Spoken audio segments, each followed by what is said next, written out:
नमस्कार विद्यार्थी मित्रांनो, यूट्यूब चॅनलमध्ये तुमचं स्वागत आहे। इयत्ता 11वीच्या इलेक्ट्रोस्टॅटिक्स 11व्या चॅप्टरमध्ये आपल्याला पाहायचं आहे। 6वा पार्ट चालू आहे।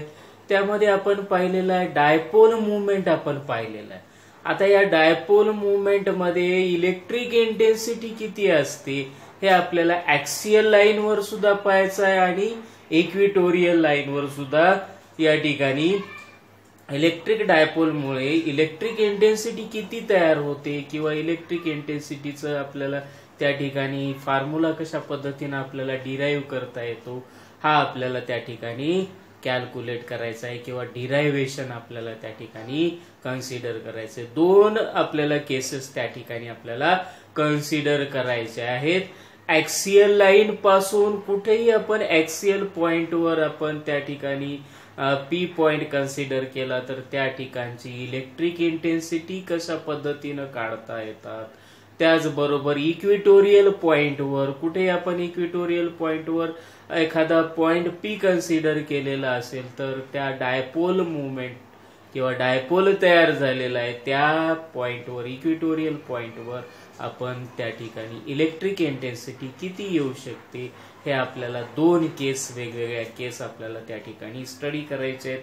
पाहूया आता याच्यामध्ये electric intensity at a point due to an electric dipole. Electric dipole मुळे आपल्याला कुठल्या ठिकाणी पाहायचं आहे, केस नंबर 1 पाहायची आपल्याला at a point on the axis of a dipole. Axis of dipole मध्ये आपल्याला त्या ठिकाणी पाहायचं आहे ऍक्सियल लाईन वर कुठल्याही त्या ठिकाणी कुठेही ऍक्सियल लाईन वर आपल्याला इलेक्ट्रिक इंटेन्सिटी किती येऊ शकते।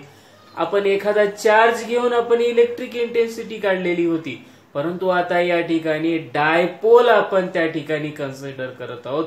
दोन charges which are separated equally separated, त्यामुळे त्या ठिकाणी तिथं काय तयार झालेलं आहे, डायपोल तयार झालेला आहे। आणि या डायपोल मुळे पी या ऍक्सियल पॉइंट वर इलेक्ट्रिक इंटेन्सिटी किती येऊ शकते हे आपल्याला पाहायचंय। त्यासाठी आपण एक आकृती या ठिकाणी कन्सिडर केलेली आहे। या ठिकाणी ए आणि बी हा काय आहे, इलेक्ट्रिक डायपोल आहे। इकडे मायनस क्यू चार्ज आहे आणि या ठिकाणी प्लस क्यू चार्ज आहे, दिसते का आकृतीमध्ये। परत या आकृतीमध्ये सी हा सेंटर पॉइंट आहे। सेंटर पॉइंट मधून परपेंडिक्युलर जाणाऱ्या लाईनीला आपण इक्विटोरियल म्हणतो आणि ए आणि बी डायपोल तयार झालेला आहे। याला जॉईन करून पुढे जाणारी जी का लाईन असेल त्याला आपण ऍक्सियल लाईन म्हणतो। ऍक्सियल लाईन मध्ये कुठेही आपल्याला पॉइंट कन्सिडर करता येतो।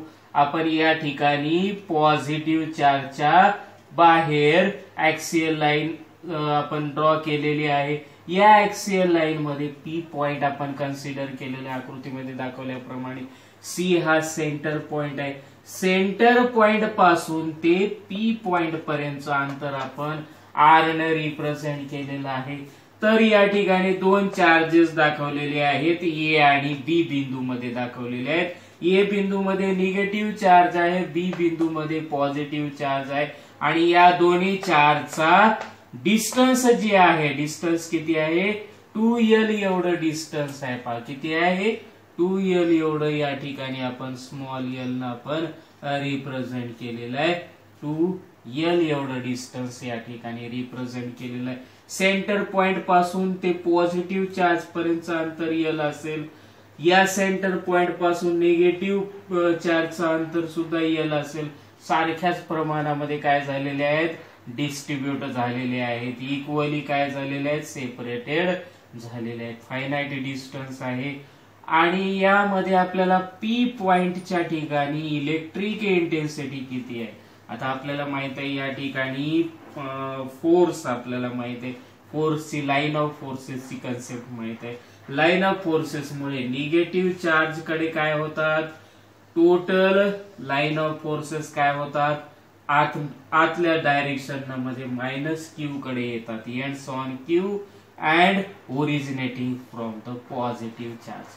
पॉझिटिव्ह चार्ज कडे ते काय होतात, ओरिजिनेट होतात आणि निगेटिव्ह चार्ज कडे काय होतात, एंड्स होतात। आणि डायपोल मूवमेंट कसा असतो, पी ने रिप्रेझेंट करतो। हा डायपोल मुवमेंट कुठून कोणीकडे असतो, या ठिकाणी negative charge to positive charge कडे काय असतो, हा इलेक्ट्रिक डायपोल मुवमेंटची डायरेक्शन असते. मग आता आपण या ठिकाणी इलेक्ट्रिक इंटेन्सिटीची डायरेक्शन या ठिकाणी दाखवलेली आहे. पॉझिटिव्ह चार्ज आहे या दिशेने काय असेल, इलेक्ट्रिक इंटेन्सिटी असेल. याची इलेक्ट्रिक इंटेन्सिटी इकडे असेल, याची या दिशेने असेल. निगेटिव्ह चार्जची इकडच्या दिशेने असेल. म्हणजे डायपोल मुवमेंट या ठिकाणी तयार झालेला आहे. डिस्टन्स आपल्याला माहिती आहे. मग या ठिकाणी पी या ठिकाणी आपल्याला टोटल इलेक्ट्रिक इंटेन्सिटी काढायची असेल तर या मायनस क्यू चार्जची पी या ठिकाणची इलेक्ट्रिक इंटेन्सिटी आपण ई ने रिप्रेझेंट केली तर बी या ठिकाणची प्लस क्यू चार्जची आपण ई बी ने रिप्रेझेंट केलेली आहे इलेक्ट्रिक इंटेन्सिटी. या दोघांचा व्हेक्टर समेशन म्हणजे काय असेल, total electric intensity at point P या ठिकाणची टोटल इलेक्ट्रिक इंटेन्सिटी असेल. मग या ठिकाणी आपल्याला असं दर्शविले जाते की इलेक्ट्रिक इंटेन्सिटी ई बी ही ई ए पेक्षा जास्त आहे. असं का आहे, कारण आपण एक इलेक्ट्रिक इंटेन्सिटीचा आपण एक फंडा पाहिलेला होता लाईन ऑफ फोर्सेस मध्ये. लाईन ऑफ फोर्सेस ज्या ठिकाणाहून इलेक्ट्रिक इंटेन्सिटी पास होते, डिस्टन्स जेवढं जेवढं वाढेल, या ठिकाणी डिस्टन्स वाढलं म्हणजे काय झालं, इलेक्ट्रिक इंटेन्सिटी मध्ये जे काही लाईन ऑफ फोर्सेस जे येतात त्याच्यामुळे काय होते, इलेक्ट्रिक इंटेन्सिटी वाढते. ज्या ठिकाणी लाईन ऑफ फोर्सेस काय असतात, क्राउडेड एकत्र असतात, त्या ठिकाणी इलेक्ट्रिक इंटेन्सिटी जास्त असते. ज्या ठिकाणी कमी असते, रेअर असते, सेपरेटेड असते, तर त्या ठिकाणी काय होते, इलेक्ट्रिक इंटेन्सिटी कमी होते.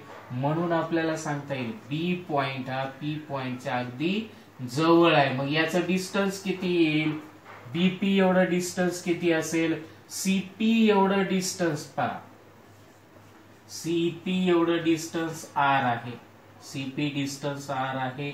आणि आपल्याला बीपी डिस्टन्स काढायचं आहे, बीपी डिस्टन्स काढायचं. बीपी म्हणजेच काय, सीपी मधून आपल्याला सीबी वजा करावं लागेल, सीपी मायनस सीबी वजा करावं लागेल.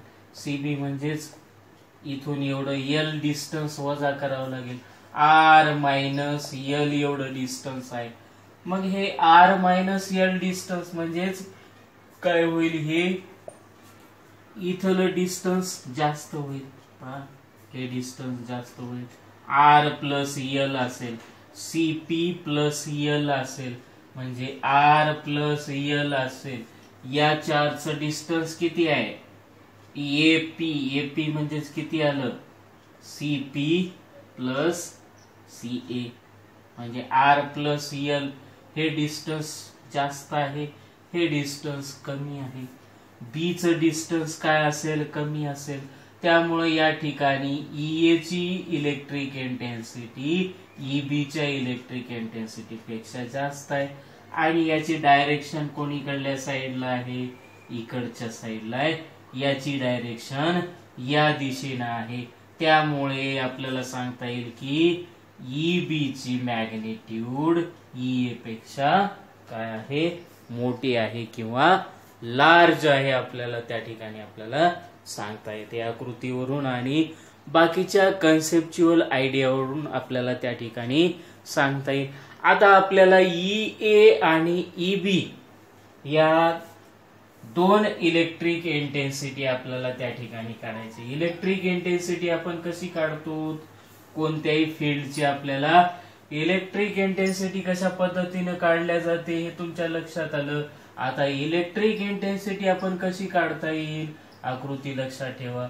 कोणत्या याची इलेक्ट्रिक इंटेन्सिटी कशी काढतो, electric intensity equal to F force divided by Q, F divided by Q. किंवा कोणती electric intensity equal to 1/4 pi epsilon 0. Charge कोणता आहे, निगेटिव्ह असेल तर काय येईल, मायनस क्यू येईल. आणि त्याचं डिस्टन्स किती आहे, ए P एवढं डिस्टन्स आहे आणि वेक्टर कोणता आहे या ठिकाणी, वेक्टर कोणता आहे या ठिकाणी A Q किंवा BP हा वेक्टर त्या ठिकाणी असेल. कोणती डायरेक्शन आहे, PA. डायरेक्शन कोणीकडे आहे, P पासून A कडे आहे, P पासून A कडे आहे. म्हणजे या ठिकाणी वेक्टर PA आपल्याला ही डायरेक्शन त्या ठिकाणी आपल्याला यूज करता येते. म्हणजे अशा पद्धतीने आपल्याला काय करता येईल, इलेक्ट्रिक इंटेन्सिटी काढता येईल. पहा, जनरल इलेक्ट्रिक इंटेन्सिटीचं इक्वेशन्स आपल्याला त्या ठिकाणी काढता येईल. PA किंवा PB कोण्या दिशेने आहे, इकडच्या दिशेने आहे, P पासून D कडे. PA घ्या किंवा या ठिकाणी PD घेऊ शकतो आपण, कोणताही त्या ठिकाणी घेऊ शकतो. म्हणजे आपल्याला एक इलेक्ट्रिक इंटेन्सिटी या ठिकाणी काढता आली. मग आता आपण या ठिकाणी पहिल्या याची इलेक्ट्रिक इंटेन्सिटी या ठिकाणी रिप्रेझेंट करूया. फर्स्ट याची आपल्याला इलेक्ट्रिक इंटेन्सिटी रिप्रेझेंट करूया. काय येईल, electric intensity at a point equal to काय काढलं आपण, 1/4 पाय ऑप्सिलॉन 0. एअर मीडियम मध्ये आहे -Q divided by AP square into PD. PD काय झाला, युनिट वेक्टर. PD काय, unit vector along the direction, along the direction of AP. AP च्या दिशेने जाणार आहे असेल तो युनिट वेक्टर. पहा, लक्षात घ्या, या पद्धतीने आपण काय केलेलं आहे, इलेक्ट्रिक फील्ड इंटेन्सिटी आपण E त्या ठिकाणी रिप्रेझेंट केलेली आहे. Electric intensity. आता मग या ठिकाणी AP म्हणजे किती आलं, हे डिस्टन्स AP. CP एवढं R आहे आणि हे L आहे, R प्लस L डिस्टन्स असेल. म्हणजे AP डिस्टन्स किती आलं, R प्लस L. या आलं हे डिस्टन्स R प्लस L. मग याच्यामध्ये किंमत टाकूया आपण, ठीक आहे. वरच्या इक्वेशन मध्ये AP स्क्वेअर ची किंमत टाकून द्यायचं. काय येईल, R प्लस L चा स्क्वेअर. आलं इक्वेशन, ठीक आहे. आता B पॉइंटचं आपण या ठिकाणी इक्वेशन काढूया. याला इक्वेशन 1 दिलं, ठीक आहे. आता इक्वेशन 2 मध्ये 1/4 pi epsilon 0 plus Q distance किती आहे इथून इथपर्यंत, BP डिस्टन्स कसं काढलं, CP मधून CB वजा केलं. CP किती आहे, R मधून L वजा केलं तर काय येईल, R मायनस L याचा स्क्वेअर. आणि कोणती डायरेक्शन आहे, PQ ही डायरेक्शन आहे. हा वेक्टर आहे, याची डायरेक्शन इकडच्या साइड नाही, याची direction along A along B. नाही, याची B ची डायरेक्शन कोणत्या दिशेने, अलॉंग Q. इकडच्या डायरेक्शन पॉझिटिव्हच्या बाहेरच्या दिशेने, ठीक आहे. आता हे दोन आपण इक्वेशन्स काढले, इथं आकृती मिळवून टाकूया आपण. आता आपल्याला या ठिकाणी आकृतीची माहिती त्या ठिकाणी झालेली आहे आणि दोन चार्जेस आपण त्या ठिकाणी रिप्रेझेंट केलेले. इक्वेशन 3 काय सांगतो आपल्याला, EA टोटल चार्ज म्हणजेच काय, electric intensity at A plus electric intensity at P. हे झालं equation 3.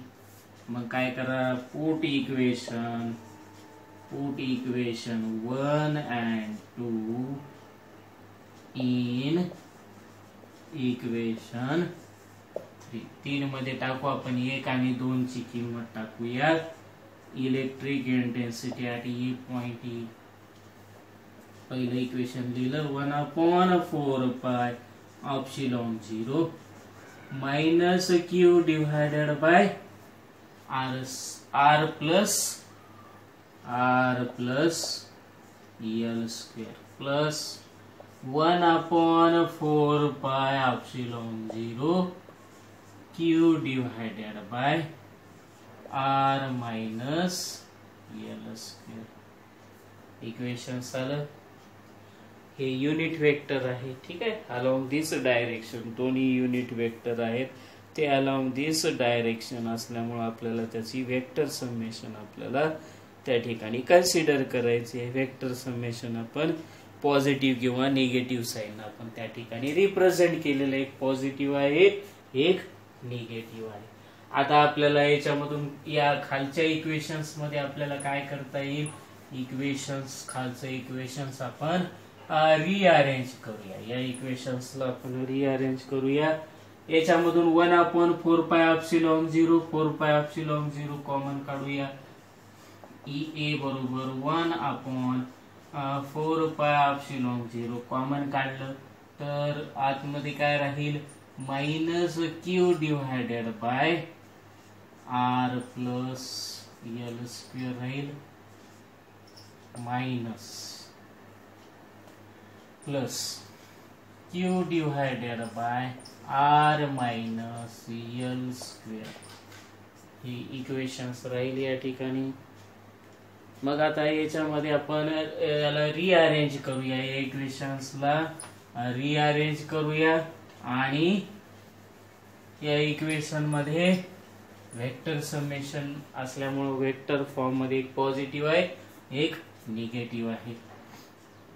Equal to 1/4 pi epsilon 0. या क्यू ला अगोदर घेऊया. Q equal to R minus L square आणि minus Q divided by R plus L square. Equation आलं. याच्यामधून हे क्यू आपण बाजूला काढूया. दिसते का दोन्ही क्यू. हा क्यू आणि हा क्यू बाजूला काढला. इथं लिहिलं आपण क्यू या ठिकाणी लिहिलं. इथं राहील 1 आणि या ठिकाणी सुद्धा काय राहील 1 राहील. याचा तिरपा गुणाकार करूया. नेक्स्ट स्टेप मध्ये Q divided by 4 pi epsilon 0 काय होईल आर प्लस एल स्क्वेअर. याचा आपण हे करून घेऊया एक्सपान्शन करून घेऊया. R square plus 2rl plus काय होईल एल स्क्वेअर होईल.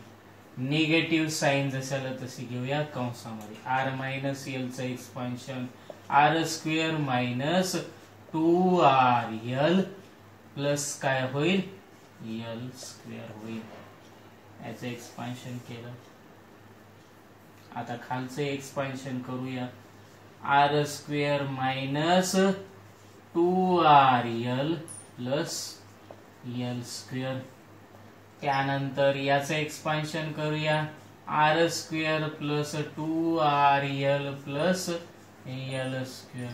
एक्सपान्शन झालं. Expansion equal to Q divided by 4 pi epsilon 0 किंमत आली. आता या ठिकाणी निगेटिव्ह न आपण मल्टिप्लिकेशन केलं. याला निगेटिव्ह न मल्टिप्लिकेशन केलं. हे निगेटिव्ह झालं. हे निगेटिव्ह आहे हे निगेटिव्ह आहे. हे पॉझिटिव्ह झालं. हे प्लस झालं. त्यानंतर हा काय झाला निगेटिव्ह झालं. आता याच्यामध्ये plus R plus minus R त्यानंतर plus L minus L cancel झालं. रिमेनिंग काय राहिलं या ठिकाणी 2rl किती राहिलं 4rl राहिलं. आता या r न r ला गुणून घेतलं. r to the power 4 into plus 2r cube l झालं. r square r cube l आणि plus L square R square झालं. पुन्हा आता यानं मायनस न घेतलं minus 2r square L square. यानं गुणून घेतलं आपण आता -2r³ झालं. काय झालं? या -2 न आपण बोललं 2r × r². काय झालं या ठिकाणी? r³ l झालं. पहिला r² प्लस 2r³ l झालं. त्यानंतर r² l² r². -2 न गुणलं तर इथं -2 येईल. 2r³ l झालं. r³ l मायनस प्लस काय होईल या ठिकाणी? -2 × 2 काय होईल? 4 होईल. 4r² l² झालं. त्यानंतर मायनस प्लस मायनस होईल. -2r हे r l². 2r l² आलं. आता यानं गुणून घेतलं आपण. आता राहिलं रिमेनिंग l³ होईल. काय होईल या ठिकाणी? l³ l² आणि l³ आता प्लस न गुणून घेतलं आपण. Plus l² r² l² r² plus 2r l³. त्यानंतर प्लस l⁴.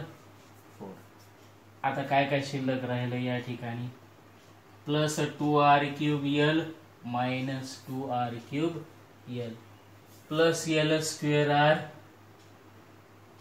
आणि प्लस l² r हे झाले 2l² r².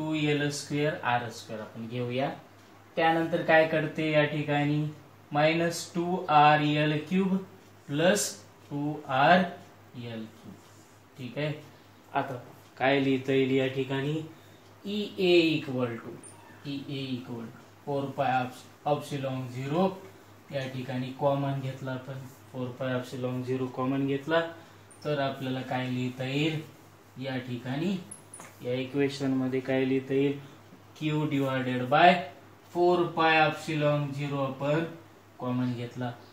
तसाच 4rl ला काय लिहिलं आपण? 2 लिहिलं आणि 2l लिहिलं आणि r सेपरेटेड केलं आणि डिव्हाइड मध्ये काय राहिलं? r⁴ l² हे पण l² r² किती झालं? Plus 2l² r². रिमेनिंग काय राहिलं? हा एकच राहिला. लिहा इथं -4r² l². बाकी सगळ्या टर्म काय झालेल्या आहेत? कॅन्सल झालेल्या आहेत. वेक्टर टर्म या ठिकाणी आपल्याला समेशन करायचंय. वेक्टर समेशन आपण केलं. आता या इक्वेशन मध्ये आपल्याला पुढे काय लिहिता येईल पहा. या इक्वेशन्सला काय लिहिता येईल? EA बरोबर आहे q / 4πε0. या ठिकाणी 2 ला आपल्याला बाहेर घेता येईल. 2 इथं आला. q ला q. त्यानंतर q ला आपण तिकडं वाट लावूया. q ला वाट लावलं. q × 2l लिहिता येईल आपल्याला. q × 2l लिहिता येईल डिव्हायडेड बाय r². आता हे काय? r⁴ प्लस काय राहिला या ठिकाणी? l⁴ या ठिकाणी राहिलेला आहे. l⁴ म्हणजेच हे एक्सपान्शन झालं. कशाचं? इथं जर 2 कॅन्सल झाला. प्लस -4 r² l² मध्ये प्लस 2r² l² गेला तर किती राहिले या ठिकाणी? r⁴ minus 2r² l² plus l⁴ हे शिल्लक राहील या ठिकाणी. येईल का? आता या इक्वेशन मध्ये परत आता आपल्याला हे इक्वेशन तुम्ही डायरेक्ट सुद्धा त्या ठिकाणी लिहू शकता. एक्सपान्शन जर का माहित असेल तर तुम्ही डायरेक्ट त्या ठिकाणी इक्वेशन्स लिहू शकता. 2 divided by 4 pi epsilon 0 n2 Q into 2L म्हणजेच काय येईल, हे P येईल आणि R ला R जशाला तसा, हा R जशाला तसा इथे लिहून टाकूया. 2R 4 pi epsilon 0 P divided bye, हे एक्सपान्शन खालचं जे काय एक्सपान्शन आहे हे कशाचं आहे, R square minus L square याचा वर्ग आहे, याचा वर्गाचं इक्वेशन आलं.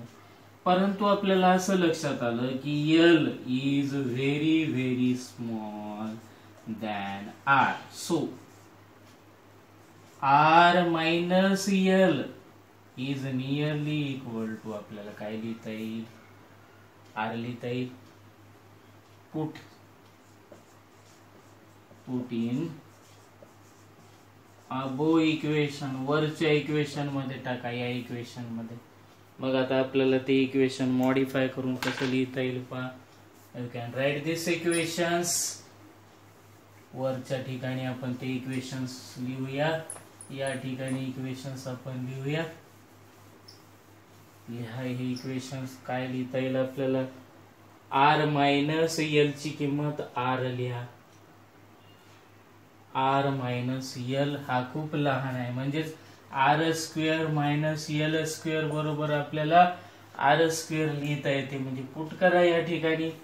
हे काय होईल मग, EA बरोबर 2R divided by 4 pi epsilon 0 P divided by R to the power 4 झालं.